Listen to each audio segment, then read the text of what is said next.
Hi, and welcome back to Tactical DevOps. I'm Joe. And I'm Jane. Today we are taking a look at a scenario that might, sound a little too familiar to anyone working in infrastructure. Oh boy, yeah. Imagine managing an enterprise cluster with like 500 microservices, Mhm. and suddenly a zero-day vulnerability drops. The absolute worst nightmare. Right, and now you have to update the security headers across every single one of those 500 applications. Under the old Kubernetes networking rules, your weekend is completely ruined. Oh, totally gone. You're canceling plans, ordering takeout to the office, the whole 9 yards. Exactly. But today, we're exploring how a massive shift in the ecosystem, specifically the Kubernetes Gateway API, lets you fix that exact problem with literally one line of declarative code. We're using a really insightful video breakdown by that DevOps guy as our main source for this deep dive to guide our journey. Yeah, that zero-day scenario is just the perfect framing for our mission today. We are going to really unpack what the Gateway API actually is, examine why the community built it to basically replace the traditional Ingress controller, and then walk through the mechanics of how you can use it to pull off some, frankly, remarkably advanced traffic routing. Yeah, and it's super powerful stuff once you get your hands on it. It really is. Yeah. But before we get to the how, we have to look at the architectural corner we kind of painted ourselves into with traditional Ingress. Oh, for sure. The root of the pain really comes down to the monolithic nature of the old model. If we look at the official documentation, it describes the Gateway API as a family of extensible, role-oriented, and protocol-aware APIs. So it's not just a single object. Right. Traditional Ingress, on the other hand, functioned as this monolithic God rule. You had to define absolutely everything inside one giant, messy YAML file. Yeah, the entry point, the domain, the path matching, the TLS certificate locations, all just crammed together. Exactly. Which meant that when multiple teams needed to touch that file, things broke. Constantly. It's like, okay, think of the old Ingress approach, like a single, incredibly overwhelmed restaurant bouncer. Okay, I like this. Right, so this one bouncer is standing at the door. He has to check everyone's ID. He has to take their coats, walk them to their specific table, and then on top of all that, take their drink orders. That's a very stressed out bouncer. Exactly. When traffic spikes, that single point of contact becomes a massive bottleneck. And misconfigurations, like seating the wrong party, basically take down the whole restaurant. That's a really great way to put it. The Gateway API solves this by breaking that monolithic configuration into separate, distinct objects that actually map to the people doing the work. But there's another limitation we have to talk about with the old way. Oh, the protocol stuff. Yes. Traditional Ingress was fundamentally designed around HTTP and HTTPS. It was strictly a layer 7 construct. Right, which is fine for web apps, but But if you wanted to route raw TCP traffic for a database, or UDP traffic for a real-time gaming server, you were relying on this awful mess of custom annotations. Or you had to use completely out-of-band solutions. yeah, it was a total pain. The Gateway API, though, is inherently protocol-aware. It natively supports TCP, UDP, and gRPC routes right out of the box. That leap from HTTP only to full layer 4 and layer 7 support is massive. I mean, it changes the game. So the raw capabilities are vastly improved, but you mentioned it separates the configuration into distinct objects. Yeah, it does. How do those objects actually map to the real-world structure of an engineering organization? Because that's the part that always trips people up. Okay, so we break it down into 3 primary resources. You've got the gateway class, the gateway, and the routes. Okay, 3 layers. Right. At the very top, you have the gateway class, which is owned by the infrastructure providers. This resource sits at the cluster scope, meaning it does not live in a namespace. Ah, gotcha. It defines the highest level implementation capability. Basically, it answers the question, what underlying technology are we using to handle traffic? Like, are we using Nginx? Are we using Traffic Envoy? Okay, so the infrastructure team deploys the gateway class, but it's just sitting there idle, right? It's just a definition. Yeah.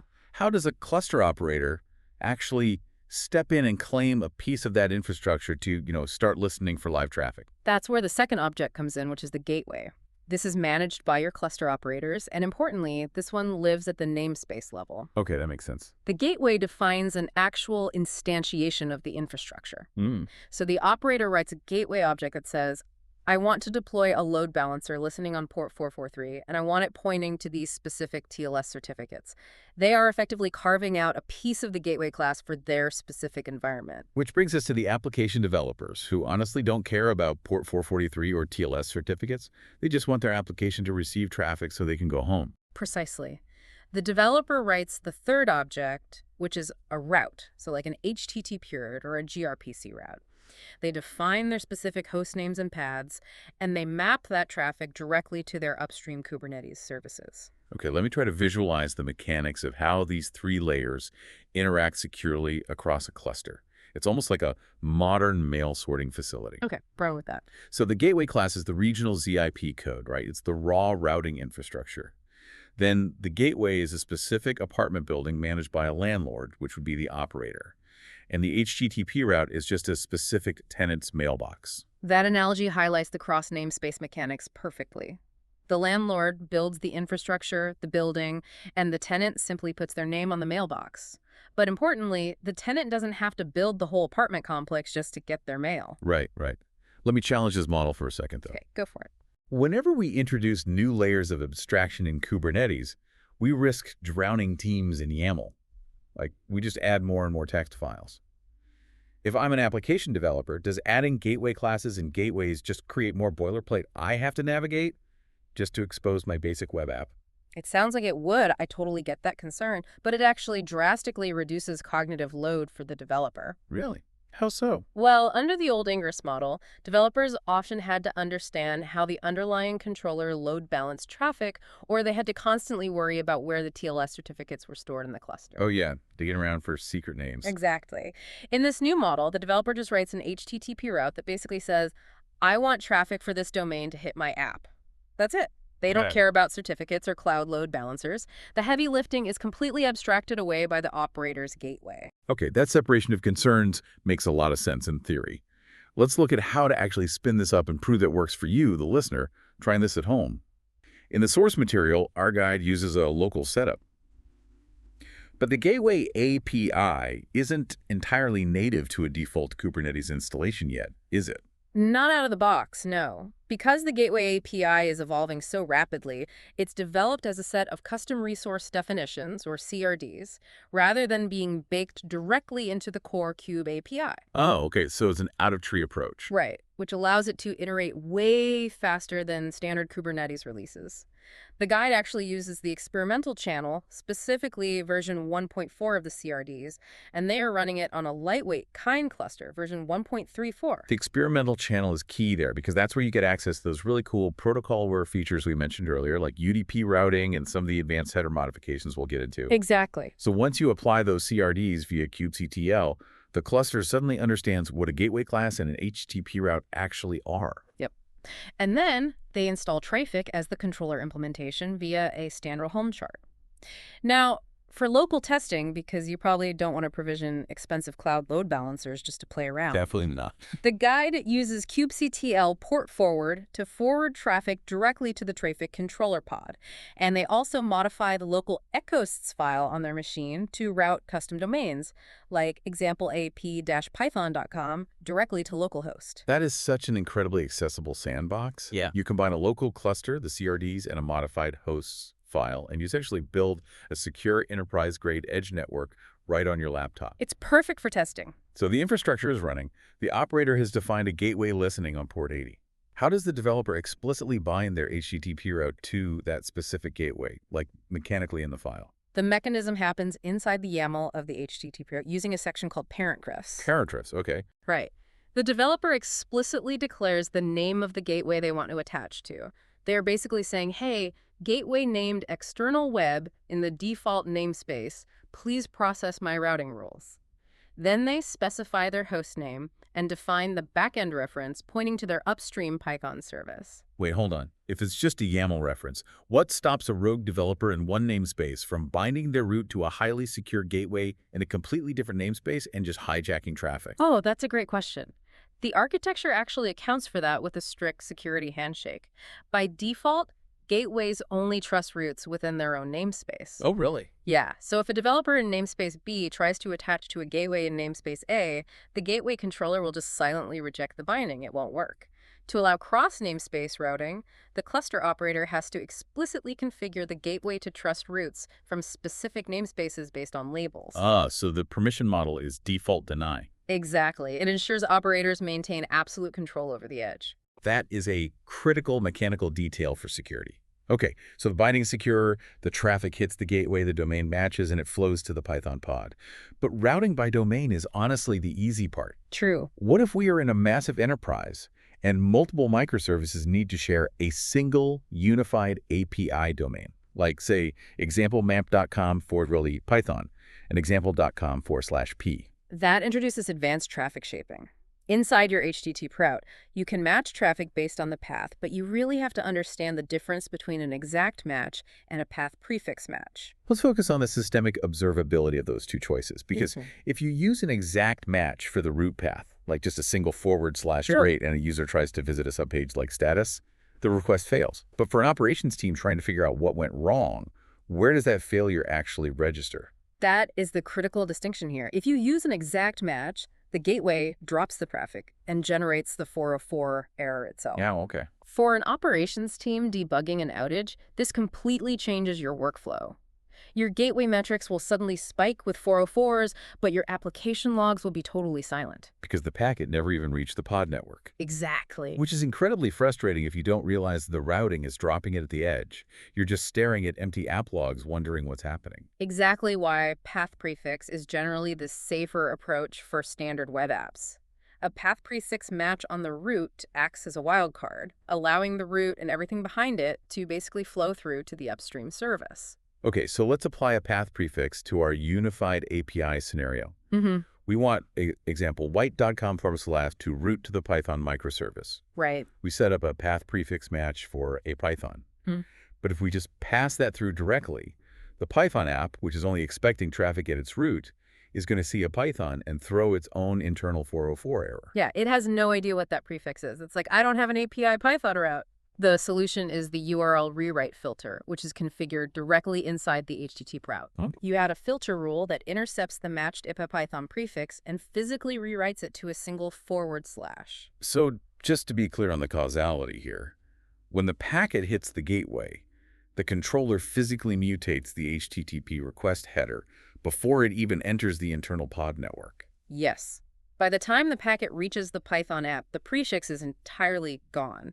The legacy application literally cannot tell the difference. It thinks it is serving traffic at the root domain. That is a massive enabler for migrating legacy systems. Oh, huge. You can take dozens of old, brittle APIs, throw them behind a shiny new unified domain, and organize the traffic seamlessly without ever touching a single line of legacy code. And the power of manipulating traffic before it hits the application extends to HTTP headers as well, not just the URL path.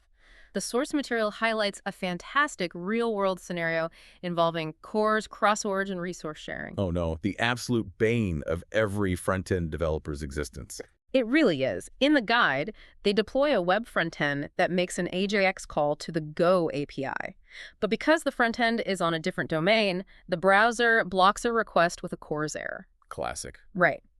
Now, while dedicated native CORS configuration is still in development for the Gateway API, they demonstrate this brilliant workaround using a response header modifier filter.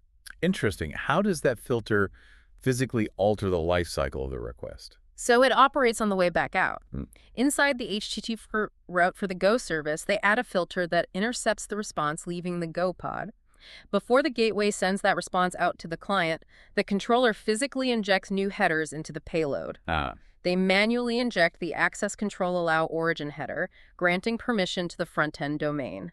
The browser sees the header, and the cross-origin call succeeds. Wait, let me stop and push back on the philosophy here for a second. Sure, go ahead. If we strip CORS handling or even authentication out of the application code and push it up to the gateway, are we kind of violating the core principle of microservices being entirely self-contained?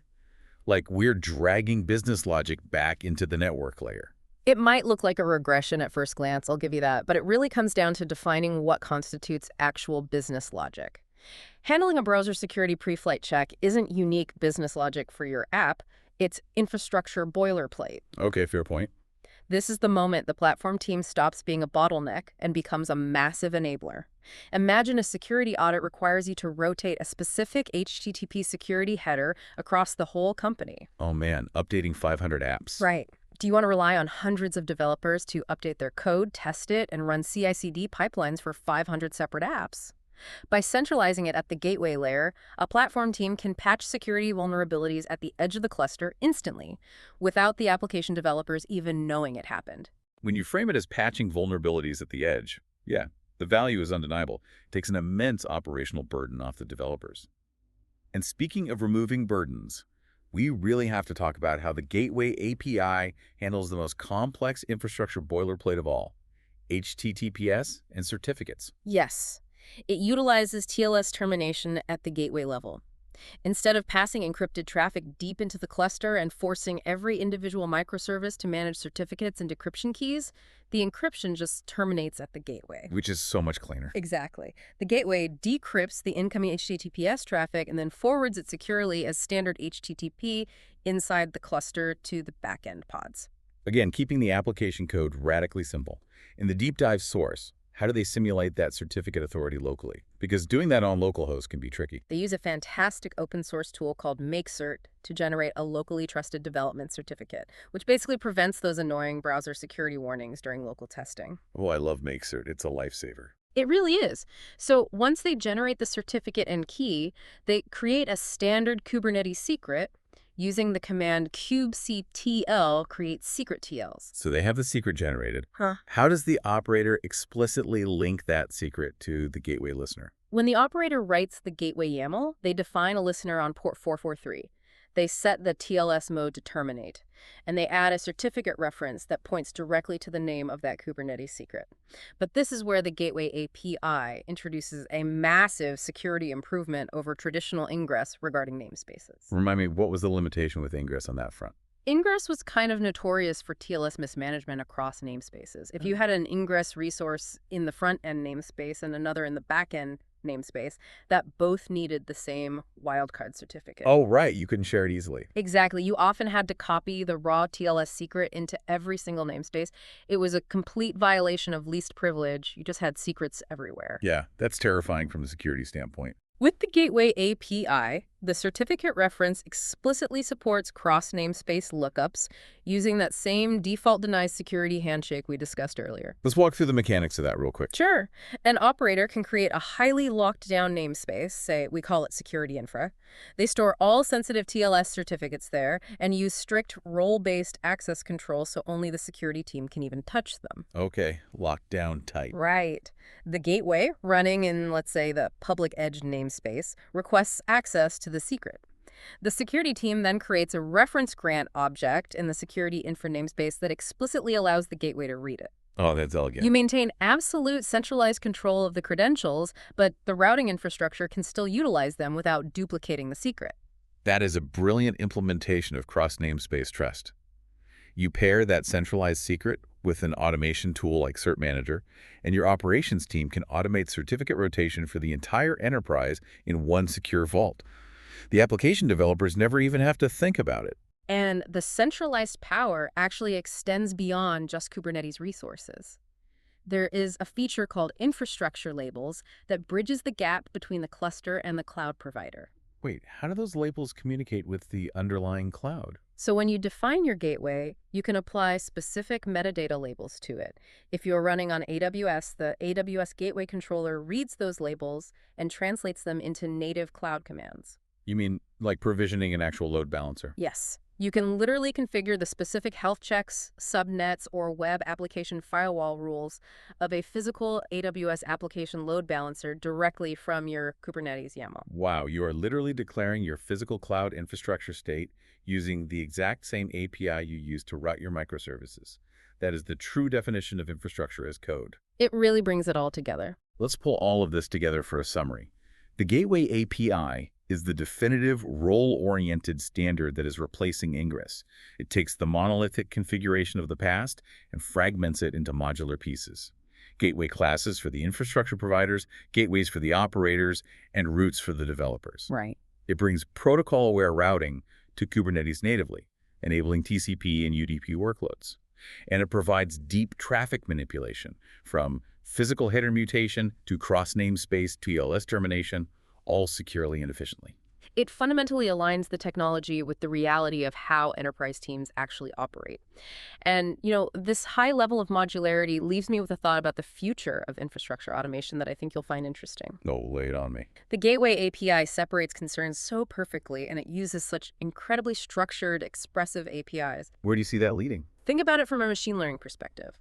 How long will it be before AI systems, rather than human operators, are the ones interacting with these APIs? Oh, wow. Imagine an AI model analyzing live traffic patterns, detecting a sudden latency bottleneck in a microservice, and dynamically generating and deploying a new HTTP route to instantly shape traffic away from the failing pod, all without human intervention. The modularity of the Gateway API makes it a framework practically built for machine-driven infrastructure. That completely shifts the paradigm from declarative infrastructure to autonomous infrastructure. That is a wild thought to end on, but it makes perfect sense. If you want to get ahead of that curve, we highly encourage you to fire up a local kind cluster, install those experimental CRDs, and start manipulating traffic with the Gateway API yourself. Thanks for joining us on this deep dive, and we will catch you on the next one.